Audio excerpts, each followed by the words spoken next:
तक मोदी जिंदा है, मैं दलितों का आरक्षण, आदिवासियों का आरक्षण, ओबीसी का आरक्षण, मुसलमानों को धर्म के आधार पर नहीं देने दूंगा, नहीं देने दूंगा, नहीं देने दूंगा।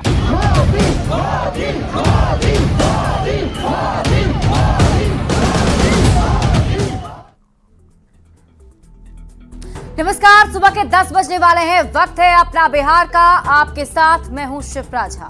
2024 लोकसभा चुनाव जैसे जैसे आगे बढ़ रहा है, बीजेपी के कांग्रेस पर हमले तेज होते जा रहे हैं। लोकसभा चुनाव का पहला और दूसरा चरण संपन्न हो चुका है। 7 तारीख को तीसरे चरण की वोटिंग है।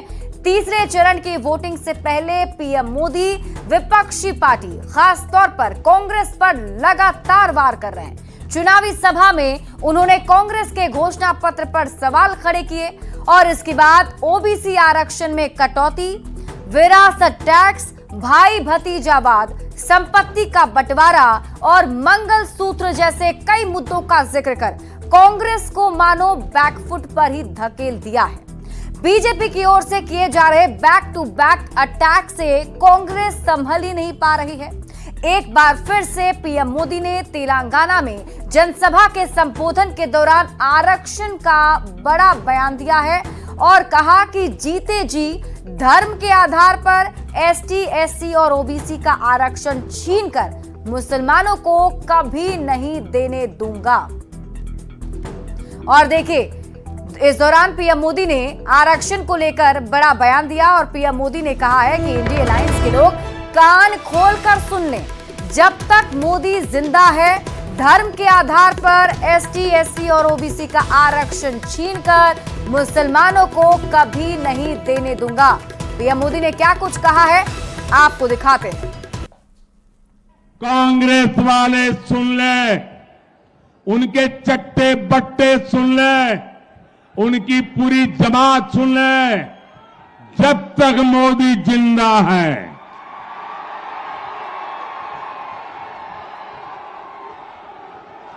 जब तक मोदी जिंदा है, मैं संविधान का,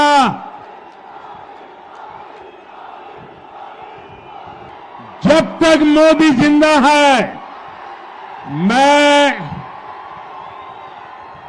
दलितों का आरक्षण, आदिवासियों का आरक्षण, ओबीसी का आरक्षण, मुसलमानों को धर्म के आधार पर नहीं देने दूंगा, नहीं देने दूंगा, नहीं देने दूंगा। और अब प्रधानमंत्री नरेंद्र मोदी के इस बयान पर राजनीतिक बयानबाजी भी काफी तेज हो गई है। अलग अलग दलों का क्या कुछ कहना है, आपको दिखाते हैं।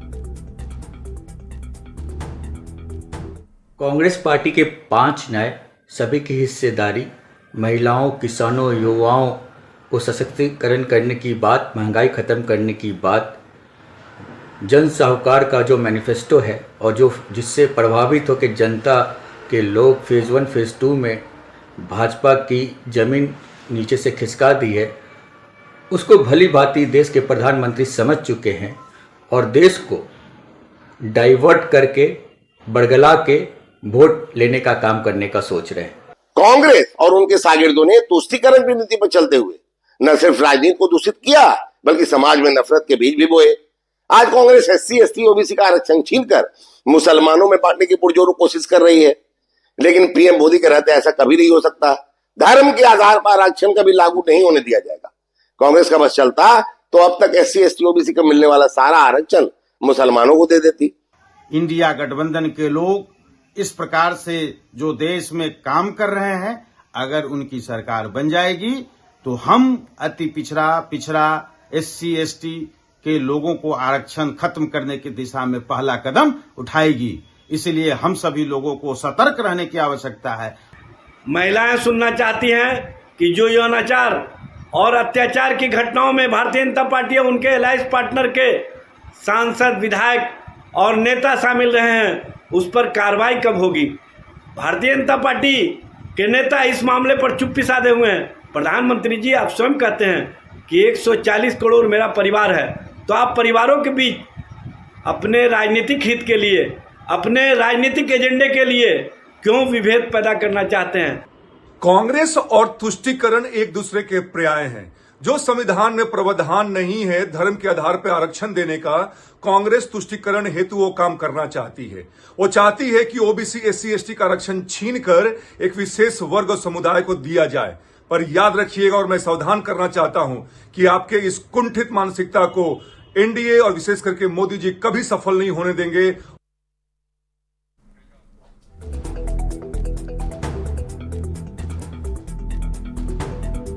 तो कर्नाटक में कैटेगरी 1 के तहत 17 मुस्लिम जातियां शामिल हैं जो 4% ओबीसी कोटे के तहत आवेदन कर सकती हैं, और इसके बाद कैटेगरी 2A में 19 मुस्लिम जातियां शामिल हैं।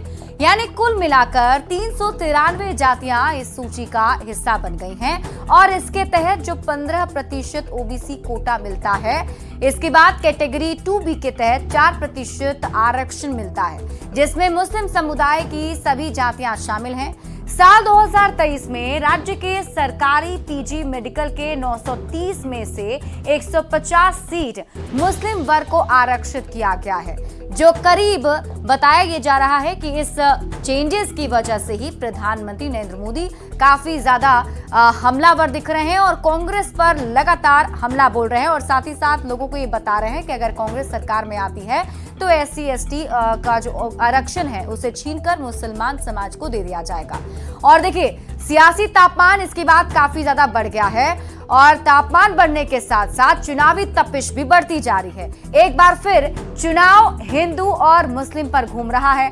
पीएम मोदी ने कांग्रेस को मुस्लिम परस्त बता दिया है। ओबीसी का आरक्षण मुसलमानों को देने का आरोप लगातार पीएम मोदी लगा रहे हैं। मुसलमानों को धर्म के आधार पर आरक्षण देने का आरोप कांग्रेस पर लगाया जा रहा है।